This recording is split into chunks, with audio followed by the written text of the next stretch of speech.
Um resultado medíocre para todos os candidatos. Vão te falar que foi uma campanha muito acirrada, mas na verdade o que parece é que o eleitor teve pouquíssimas opções. E a diferença entre Nunes e Marçal, o primeiro e o terceiro lugares, foi de apenas 80 mil votos. Uma diferença minúscula para uma cidade aí de 6 milhões de eleitores.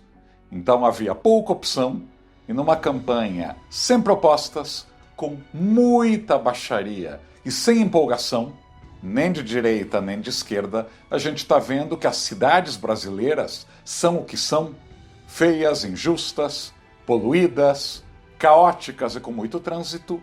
É porque o brasileiro ainda se interessa muito pouco por cidade. E essa campanha aqui deixa claro. Ninguém chegou a míseros 30% dos votos válidos. É muito pouco. Sabemos que o eleitor brasileiro não é o mais exigente do mundo, já reelegemos cada tralha por aí. E Nunes, o atual prefeito, no cargo com a máquina da prefeitura, não chegou a 30%. Ele era um desconhecido há poucos meses, foi eleito apenas como vice do Bruno Covas e tem uma administração pouco empolgante, com poucas marcas, e a sua performance nos debates foi de uma falta de energia contagiante. No Brasil, foram reeleitos em primeiro turno prefeitos que gostam de prefeitar, como Topazio em Floripa, Eduardo Paes no Rio de Janeiro, Bruno Reis em Salvador e João Campos no Recife. A performance do Nunes foi bem fraca. Basicamente contou com o apoio do governador Tarcísio, porque o presidente Bolsonaro, até o último minuto, não quis aí se comprometer muito como seu aliado aqui na cidade. Nunes tem um outro problema. Nunca o caixa da Prefeitura de São Paulo esteve tão cheio e a Prefeitura tão vazia de ideias. Ele vai precisar convencer, nas próximas 3 semanas, que ele vai saber gastar com responsabilidade, que é algo também difícil no Brasil, e ter as prioridades certas, e não voltar a asfaltar a cidade inteira ou ficar ampliando as marginais em áreas ainda verdes. Nunes é favorito, porque além do apoio de Bolsonaro e do governador, tem uma estrutura partidária gigantesca. Ele tem centrão, bolsonarismo, MDB, até o Temer, se quiser fazer campanha, está na base do Ricardo Nunes. Mesmo com a impopularidade e a pouca graça do prefeito, PT e PSOL não conseguiram aproveitar. Aliás, a performance de Boulos também foi medíocre. Nem o petista mais inflamado que vive na bolha e diz que ninguém larga a mão de ninguém vai aí admitir que Boulos não chegou sequer a 30%. Muito menos do que Lula teve há apenas 2 anos na mesma cidade de São Paulo. Daquele papinho, São Paulo é muito conservadora, por isso que nós, os iluminados, não ganhamos. O Lula ganhou aqui na cidade de São Paulo. O Haddad ganhou do Tarcísio na cidade de São Paulo. E Boulos, ainda assim, teve uma performance muito ruim. Há vários motivos para isso.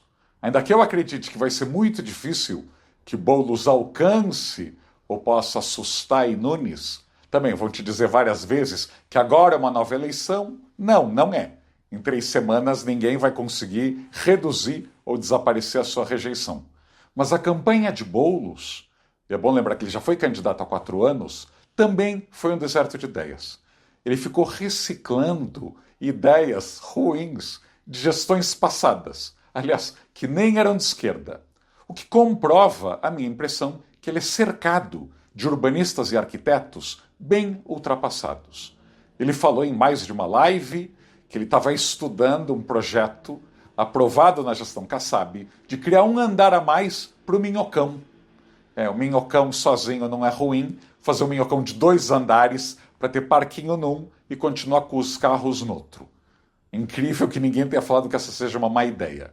E agora, já no final da campanha do primeiro turno, Boulos também ressuscitou uma ideia do Bruno Covas de transformar o Triângulo Histórico, aquela área mais antiga do centro de São Paulo, entre Largo de São Francisco, Praça da Sé e o Anhangabaú, em uma área de baladas. Ainda bem que Bruno Covas não conseguiu realizar isso, e tomara que Boulos também não. O que o centro menos precisa é ser um lugar que funcione apenas de madrugada e aos finais de semana. Centro, em qualquer lugar do mundo, tem que ter mistura. Tem que ter residência, tem que ter trabalho, também pode ter balada, mas só balada. Logo, logo vão criar o setor de baladas à la Brasília. De novo, para quem ficou 8 anos na oposição, né, desde que Dória foi eleito em 2017, a esquerda paulistana precisava ter ideias aí muito mais empolgantes. Não tem. Falei do poupa-tempo da saúde, que soa como o corujão do Dória. Ele também prometeu 40 mil unidades habitacionais, que é um número já gasto. Haddad, Dória, o próprio Bruno Covas prometeram 40 mil unidades habitacionais no início de seus governos. E nenhum deles entregou 1/3 disso. A média aí foi de 13 mil habitações, 13 mil apartamentos ou casas a cada 4 anos. É um número medíocre, mas isso mostra que o número de 40 mil parece significar bem pouco. Haverá uma grande disputa por esses 28% de eleitores que votaram em Pablo Marçal. Ou seja, quase 1/3 aí do eleitorado. Eles vão preferir Nunes ou Boulos. Ou vão ficar em casa, ou irão para a praia, como boa parte da elite intelectualizada de São Paulo, que sempre arranja uma viagem a umas férias no dia da eleição. Eu acho que tem um recado. Eu escrevi na minha coluna do UOL, então vocês sabem o que eu penso do Pablo Marçal, ou seja, uma pessoa despreparada, truculenta, protagonista de algumas das cenas mais absurdas da campanha. Não tem uma proposta que pare em pé. Não consigo imaginar como um prédio de 1 quilômetro de altura mude ao melhor em qualquer coisa a cidade de São Paulo. Como um morador de Alphaville, que diz que só se movimenta em helicóptero, ele sabe nada sobre a cidade de São Paulo e menos ainda sobre os problemas urbanos. Ele atrasou bastante a discussão das verdadeiras pautas municipais. Mas tem uma coisa que Pablo Marçal repetiu sempre na campanha que a gente não pode desprezar, que provavelmente é o que encantou esses aí milhares de paulistanos. A palavra empreendedorismo. Sim, se você mora aqui nessa bolha Zona Oeste, centro expandido, aliás, em onde Boulos venceu fácil, até pode achar que a palavra empreendedorismo é muito chata, gasta, etc.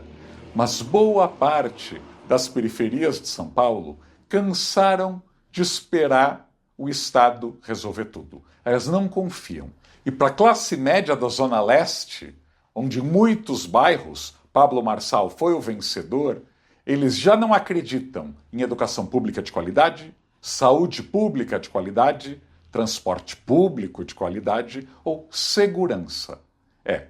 Eles sabem que na prática, do plano de saúde, a segurança tem que ser privados. Então eles querem um Estado que cobre menos e um Estado que não atrapalhe quem quer abrir um negócio ou quem quer empreender. Querem menos burocracia. Eu, pessoalmente, duvido que o Pablo Marçal pudesse entregar qualquer uma dessas promessas, mas é uma vontade justa do eleitorado querer aí, talvez, um Estado mais leve, um Estado menos burocrático e que o empreendedorismo de fato floresça.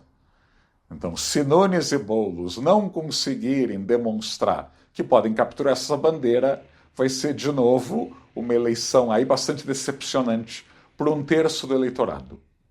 Tabata chegou a quase 10% dos votos, teve aí uma campanha que surpreendeu pela agressividade de enfrentar Pablo Marçal desde o início, enquanto Nunes e Boulos pareciam amedrontados, ou tinham um cálculo de que seria mais fácil enfrentá-lo no segundo turno. Então Tabata foi corajosa.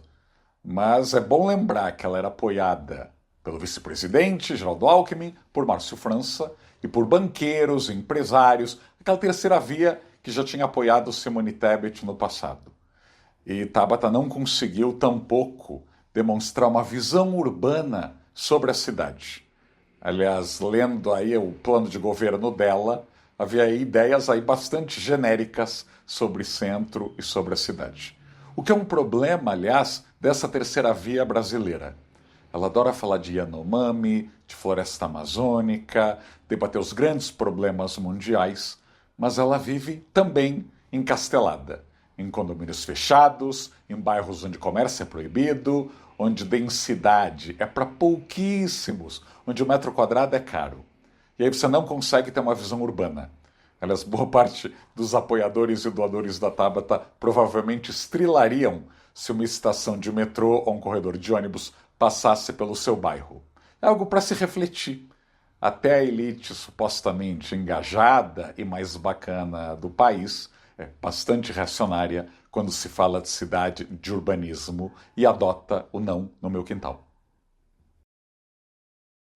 O que eu espero nessas 3 semanas até o segundo turno? Que finalmente a gente consiga falar das urgências que essa cidade tem que enfrentar. Se vocês viram o último vídeo aqui do canal, eu falo de 5 urgências prioritárias para o próximo prefeito. Não se falou na campanha até agora sobre desmatamento da Serra Cantareira, a destruição da área dos mananciais. Aliás, Cantareira e mananciais são os reservatórios de verde e água da cidade. Falamos muito pouco de como transformar São Paulo numa cidade compacta, caminhável, com o centro reabitado, com muito mais população, em regiões como Bom Retiro, Campos Elíseos, Luz, Moca, Brás e tantos outros bairros. Aliás, mal se falou de plano diretor e zoneamento numa campanha municipal. Aliás, vários candidatos falaram mais de Pinheiros e das tragédias e carências do pobre bairro de Pinheiros do que de Pirituba, ou da Brasilândia, ou de Heliópolis, ou Paraisópolis. A mídia não cobrou porque a mídia também não vai até esses lugares. Então, não é exigir demais que nessas 3 semanas, estou esperando um milagre, mas aqui é o meu ponto de vista, de que a gente fale de fato de temas urgentes que estão sendo tratados no mundo inteiro, nas grandes cidades do mundo, mas que aqui em São Paulo, em boa parte dos capitais do Brasil, parece que a gente está uns 20 ou 30 anos para trás.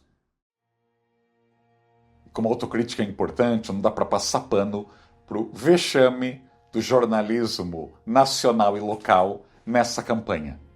Elas parece que adoraram cadeiradas, socos e afins, porque não havia mesmo cobertura sobre os problemas da cidade, sobre propostas e projetos, análises, pouquíssimos arquitetos e urbanistas, não partidários, não militantes, foram ouvidos e menos ainda foram apresentadas propostas e programas que deram certo no exterior.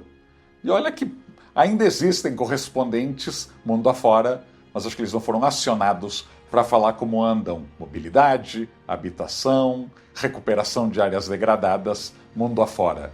O jornalismo foi muito mal, porque boa parte dos editores, dos colunistas e até dos repórteres só falam de Brasília o ano inteiro, e essa desinformação, esse desinteresse não conseguem ser compensados de última hora.